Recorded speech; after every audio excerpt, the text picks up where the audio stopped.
আসসালামু আলাইকুম প্রিয় দর্শক। আমাদের কৃষকরা ক্রমবর্ধমান জনসংখ্যার খাদ্যের যোগানের জন্য সবসময় নিরলস পরিশ্রম করে থাকেন। আর আমাদের কৃষকরা যখন উৎপাদন করতে যান তখন নানা ধরনের বিষয় থাকে যেগুলো উৎপাদনের ক্ষেত্রে সমস্যার সৃষ্টি করে থাকে। যেমন রোগবালাইয়ের আক্রমণ, কীটপতঙ্গের আক্রমণ। যার ফলে কীটনাশক বা বালাইনাশক স্প্রে করতে হয়। আর বালাইনাশক স্প্রে করার ক্ষেত্রে আমাদের কৃষকরা কোনো ধরনের সাবধানতা অবলম্বন করে না বললেই চলে, যেটি আমাদের কৃষকদের জন্য খুবই গুরুত্বপূর্ণ।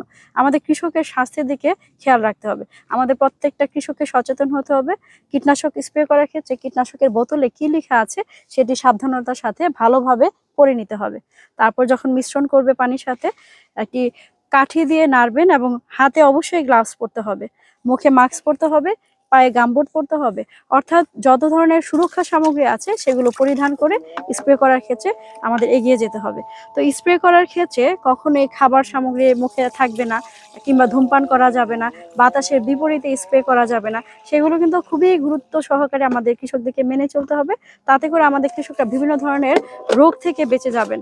যেমন চর্মরোগ রয়েছে, ফুসফুসের রোগ রয়েছে, ইত্যাদি রোগ সহ নানা ধরনের জটিলতা থেকে নিজেদেরকে সুরক্ষিত রাখতে পারবেন এবং সেই সাথে দেশকেও কিন্তু সুরক্ষিত রাখতে পারবেন। তাই কৃষকদেরকে এই সাবধানতাগুলো অবলম্বন করতে হবে।